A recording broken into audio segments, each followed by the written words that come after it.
Viņi to nesaprot. Man liekas, ļoti dīvaini. Ļoti dīvaini. Es tikos ar Eva Latus īpašnieku. Neslēpšu, viņa apgrozījums gadā sniedzās tepat ap 32 miljoni. Mēs sēdējām pie galda, un es saprotu, ka es apgrozu 2 miljonus gadā. Ar kapekām, bet salīdzinoši kāds gigants ir viņš. Man ir vēl ārkārtīgi daudz ko mācīties. Un es tulītās izstāstīšu jums visu aizkulis, ko gan es sapratu, tādu galveno kodolu, gan arī stāstīšu piemērus. Kāpēc es nosaucu šo podkāstu tieši šādi? Jo liela daļa, protams, aptuveni 90% cilvēku ikdienā ir vienkārši algoti, super labi cilvēki, kas nāk uz darbiņu un strādā. Bet trūkst viena lieta, jeb pat divas, par kurām es tūlīt pat padalīšos, kāda bija arī mana domāšana pirms es startēju darbā, un tā iemesla dēļ tu negūsti panākumus, un tu nekad nespēsi sasniegt šādas virsotnes. Jā, ne mums katram būtu jādara mega lielas peļņošas lietas, bet tas tev palīdzēs pelnīt vairāk un būt vairāk novērtētam. Un tur, kur tu atrodies tagad, pēc 5 gadi ieraudzīt sev pilnīgi kaut kur citur. Ja tu piekopsi. Nevilkšu intrigas garumā. Es viņam uzdevu jautājumu. Kas ir tas, kas tevi tā mudina visu laiku kaut ko darīt? Jo mēs jau nepiedzimstam ar tādu dabu, ka mēs gribam kaut ko vairāk. Ir kaut kādas tādas banālas ikdienišķas lietas, kas tomēr tevi grūž uz priekšu. Piemēram, tev ir jānomaksā rēķini, tev nav variantu. Tas tev ļoti motivē iet un darīt. Mani ļoti motivē tas, ka es zinu, ka man ir arī ļoti liela rēķina, un, protams, kolēģi, kas katru dienu iznāk uz darbu. Mani tas motivē. Tas ir mans spiediens, kas man rada to vēlmi iet un darīt, jo ir situācijas, ka tev vienkārši nav variantu. Ja? Ne visu mēs ikdienā darām aiz milzīgas lielas kaislas. Ir lietas, kas ir vienkārši jādara, un viņas nav seksīgas. Un uz ko viņš man atbildēja? Es viņam jautāju, viņam ir kāds sadarbības partners. Piemēram, man ir Nauris, kā vīrs, kurš man tā bišķiņu mudina uz priekšu, mēs viens otru, bet savukārt, kas ir viņam? Un viņš teica, ka viņam nav tāda cilvēka. Es saku, tev nav partneris, tev nav, sekretāris, cilvēks, kurš tevi kaut kā... Un viņš teica, ka nē. Un tajā brīdī es nedaudz apstulbu. Kā tas tā nākas, ka tu vari tik daudz darīt, un tev nav šāda cilvēka? Un uz ko viņš man atbildēja, tas man vienkārši ir asinīs. Es visu laiku izpildu vienu principu. Es tādu kādu. Viņš saka, 80% es izdaru no tā, kas man jāizdara tieši šodienā, un 20% katru dienu es izdaru savā nākotnē. Jā, mēs esam daudz dzirdējuši šo frāzi 80/20, bet šeit ir vairāk tāda frāze 20% izdara nākotnē. Kas ir tās, ko tu šodienā vari izdarīt, lai tava nākotne būtu ar pluszīmi? Un kāpēc es nosaucu šo par diezgan svarīgu principu? Tāpēc, ka lielākā daļa cilvēki šajā dienā domā, kā nočītot un izdarīt mazāk. Nevis ierasties 9 darbā, bet 9:10. Nevis nostrādāt 5 darba dienas, bet 4. Līgo nevis svinēt 1 dienu vai 2, bet es gribu 4 dienas. Aiziet gulēt nevis 9, bet 10:30. Un tā vien liekas, ka tas neietekmēs neko, vai ne? Bet kopsumā, ja tu aprēķināsi gadu, tie būs tevi plus 10%, ko tu izdarīsi ar uzviju. Es viņam uzdevu jautājumu, kāds ir viņa tagadējais reāli rezultāts darbā, uz ko viņš atbildēja 25 miljoni. Bet es eju uz 32. Un, zini, es sēžu un es pat iedomāties nevaru, kā ir jādomā, ar ko ir jāfunktierē, lai vispār spētu kaut ko tādu dzīvē sasniegt. Jo ne tas ir rādītājs, bet tas parāda, ka Džeks, ja viņam ir tās pašas 2 rokas, kas man, un 24 stundas diennaktī, un viņš vienkārši lēmumus dienā pieņem citādāk un uzdrīkstās darīt arī citādāk, kā rezultātā viņam ir pilnīgi citi darba augļi. Un tas ir tas, ko es gribēju dabūt ārā, komunicējot ar šo cilvēku, Un vēlāk arī izstāstīšu, kāpēc mēs vispār tikāmies. Bet princips 80/20. 20% izdara savai nākotnē. Un man tas tik ļoti palikās prātā, ka es tagad katru rītu ceļos un turu fokusu, kas tad ir tās lietas, kuras es atlieku malā un nedaru, jo liekas, tas tagad nav aktuāli, tagad man nevajag, nekas. Es tam pat neatveltu laiku, jo es zinu tās ikdienas raizes, kas man ir jāizdara. Un cik tas ir glupi. Bet pat ja tu esi līdz tam aizdomājusies, lielākā daļa cilvēku domā, ka tik nočītot, mazāk izdarīt darbā, kāds nepamanīs, es aiziešu pusstundu ātrāk, tas tiešām neko neizmainīs. Pagaidi, ieradums veido ieradumu. Tas tev tagad šķiet, ka neko neizmainīs. Es taisu 5 reizes nedēļā preses treniņus mājās, 6 cenšos. Un katru reizi, kad man sagribās un ienāk prāta domā, ka tiku neuztaisīt vai uztaisīt mazāk, es pasaku pagaidi, Elīna.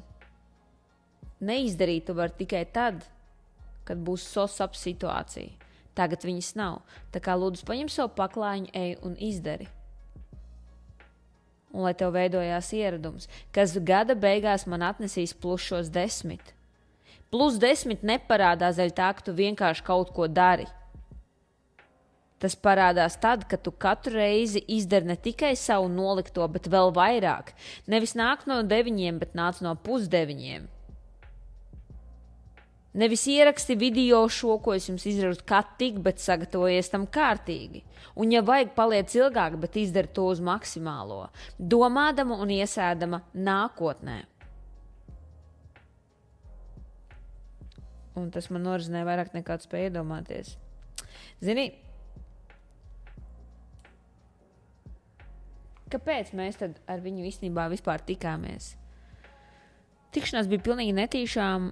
Viņš bija cilvēks, kurš, kad mēs bijām pie Jensīša pasākumā, mēs uzstājāmies gan viņš, gan es, mēs bijām kā viesi, un backstage'ā mēs pusdienājām kopā, un viņš man trāpījās blakus galdiņam, un pretī man sēdēja Ainārs Lesers, un viņš man tā arī teica, bet vai tu zini šo jauno kungu, kas tev sēž blakus? Un es tā pagriezos, teicu, nē, es viņu nezinu. Un viņš saka, tas ir Evelatus īpašnieks. Un viņš tāds tieviņš, tāds, praktiski es neteicu, ka jauns džeks, bet viņam ir 5 bērni, un es ļoti ceru, ka es drīkstēju to teikt. Bet jā, viņš ir ļoti veiksmīgs, un no viņa var daudz ko mācīties. Viņam ir skaists sirds. Un tajā brīdī mēs aizrunājāmies par viņa darbību, un es reāli sapratu, ka tajā brīdī es pieņēmu ļoti svarīgu lēmumu. Un viņš man pateica savu frāzi, ka, ja tu neesi bijis Ķīnā, tad tu nezini, kas ir bizness. Un tajā brīdī es vienkārši piezvanīju Naurim, tajā pašā 5 minūtē aizējot it kā uz toleti. Es saku, Nauri, pēc biļetes uz Ķīnu mēs lidojam. Es tev neko nepaskaidrošu, vienkārši tev saku, pēc biļetes mēs lidojam. Un tādā brīdī pavērās mūsu skats, un tāpēc mēs tikāmies ar viņu pāris reizes, lai viņš mums varētu palīdzēt un ieteikt, kā to vispār darīt. Un esmu ārkārtīgi pateicīga viņam par to, ka viņš dalījās savā pieredzē. Kaut ko viņš mūsos saskatīja, bet tajā brīdī pie galda viņš mūsos saskatīja vēl tālāk uz ceļus. Viņš saka, jūs esat tagad uz doto brīdi tāda sajūta kā Cēsīs, ja? Maza pilsētiņa, un jūs tur esat tiešām super labi kingi. Jums ārkārtīgi labi izdodas tas, ko jūs darat, bet tu aizmirsti par to, ka Cēsis tā ir tikai viena pilsēta un ir visa Latvija. Tas, ka tu esi krūtākais ciemā, krūtākais mājās vai krūtākais darba birojā, tu aizmirsti par to, ka ir arī plašāki tie skati. Domā, kā tu vari tieši to pašu atkārtot, lai izietu plašāk. Un tāpēc viņš mums pateica par Eiropu. Jā, Latvija ir super, jūs esat Latvijā jaudīgākie, bet atceries, kad ir arī šī Eiropa. Un Eiropa, ja tev ir pase, ar kuru tu vari aizbraukt, un tev pat viņu nevajag, jo tu esi Eiropas Savienībā, atceries, ka ja Dievs tev ir devis šo iespēju attīstīties šeit, tajā vietā, kurā tu esi, kāpēc gan viņš tev nedotu iespēju pavērt plašāks šo skatus.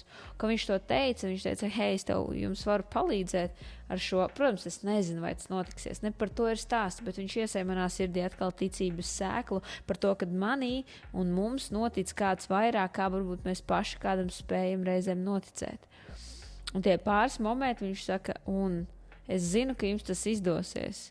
Es ņemšu procentu no jūsu biznesa. Tā kā mēs mazliet esmu gatavs jūsos investēt.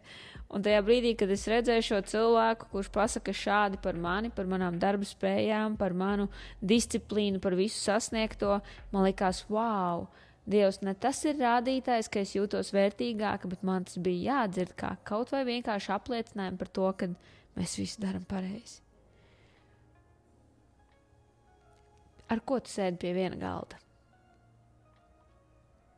Un jā, šīs tikšanās var būt reiz gadā, bet tā viena saruna var izmainīt īstenībā visu skatījumu pēc tam, kā tu pieņem lēmumus, kā tu skaties sevi, kā tu sevi novērtē.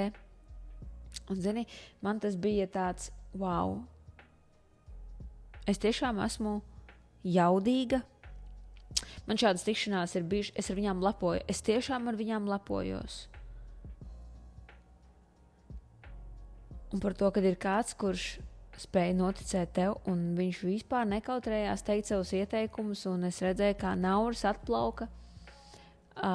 Īstenībā es par to negribēju dalīties, bet nobeidzot šo stāstu, es gribu tomēr pastāstīt par vienu no lietām, ko es gribu, lai savā dzīvē ņem vērā. Ziedo.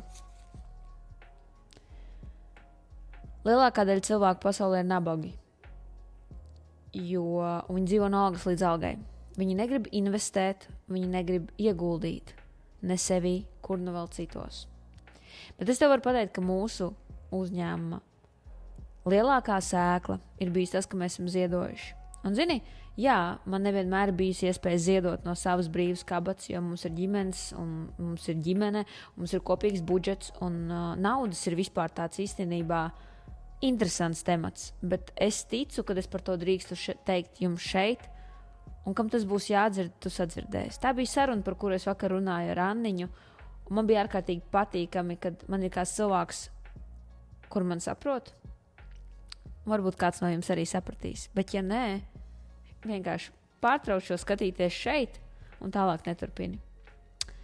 Bet ziedošana, tas ir bijis liels no atslēgas momentiem. Un zini, mums attiecībās ar vīru nekad nav bijis tā, ka viņš ir vienmēr ļoti atvērts ziedot, jo tomēr ieslēdzās cilvēciskais faktors, kur ziedot, kam ziedot, vai tie cilvēki tiešām pareizi izmanto šo naudu. Un es tev pateikšu savu prizmu, es nekad dzīvē neesmu vērtējusi to, kur es ziedoju. Nekad. Un es to neesmu nekad darījusi un atļāvusies sev komentēt. Mana ticība ir vienmēr bijis tā, Dievs, tās ir mans finanses, pat ja tie ir 20 eiro, pat ja tie ir 20,000 eiro. Tā ir tā naudiņa, kas ir dota man tagad.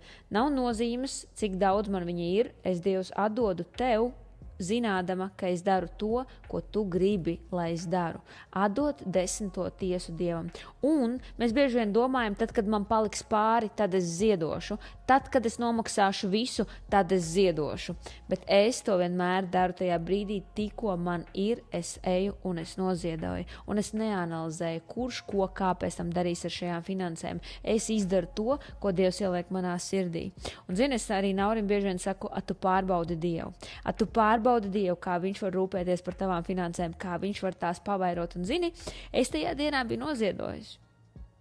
Un es zināju, ka es nenoziedoju tik daudz, cik man vajadzētu, vienkārši tas bija vienīgais, kas man bija tajā brīdī. Un es ticu, ka Dievs redzēja manu sirdi. Es tam vienkārši tik ļoti ticu. Un tajā dienā mums pavērsās šī tikšanās ar šo kungu. Un zini, tajā dienā es saņēmu vienkārši 50 atbildes uz savām lūkšanām. Es nestāstīšu vairs detalizēti, bet man viss salikās pa plauktiņiem. Tajā brīdī man tā bija kā liecība, kā apstiprinājums, ka Dievs vienā dienā, vienā sarunā ar vienu cilvēku var izmainīt visu, ko tu varēji strādāt gadiem, ko tu varēji pelnīt, ka tev likās, ka tu ej pareizi. Viss varēja sakārtoties pēc vienas sarunas. Dievs ir tik varens. Viņš zina, kādu cilvēku sūtīt. Viņš zina, kādu video tev noklausīties. Viņš zina, kādu atklāsmi tev dot. Viņš zina, bet viss, ko viņš grib. Viņš grib, lai tu uztic viņam ne tikai savu sirdi, bet lai tu uztic viņam arī savas finanses. Un šis ir tas, ko daudzi nav gatavi darīt. Un tāpēc liela daļa ir nabagi. Skarbi, bet tikko es to sapratu, Es sapratu, ka es nekad negribu, lai finanses ir tās, kuras man negribās dot Dievam, jo tās taču ir visgrūtāk nopelnīt. Ja tava sirds pieķerās naudai, tad tā nauda tevi kontrolēs visu tavu atlikušo dzīvi. Svētīti. Mēs īstenībā varam kopā lūgt. Paldies Tev, mans debes Tēvs, par šīm atklāsmēm, ko Tu dod. Paldies, ka Tu izkausē katru manu klausītāju sirdi, ka Tu paver, ka Tu ļauj saprast, ka Tu ļauj uzticēties un sardzēt lietas citādāk, tā kā Tu vēl līdz šim nekad neesi ne redzējis, ne dzirdējusi. Paldies Tev, mans debes Tēvs, par to, ka Tu dod man drosmi par to runāt, drosmi būt pilnīgi kristāli atkailināti patiesai. Paldies Tev, Dievs, par katru cilvēciņu, kurš manī klausās, un svētī katra man cilvēciņa finanses un drosmi noticēt, ka tavas labākās dienas tev vēl ir tikai priekšā. Tas, ko tu dzirdēji, ej un dari. Tiekamies nākamajā sērijā.